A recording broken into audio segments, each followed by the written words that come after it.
Oké. Stukkenteller, telt af. Lengte van uw stuk. En 49 voor het einde begint hij traag te draaien. Hiermee kun je, als die een automatisch staat, weer naar 200 springen. De rest wordt niet gebruikt. Dan automaat, hand is snel voorwaarts, langzaam voorwaarts, terug en snijden.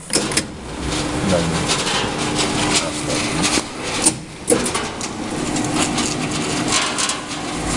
Ik zal het nog een keer doen.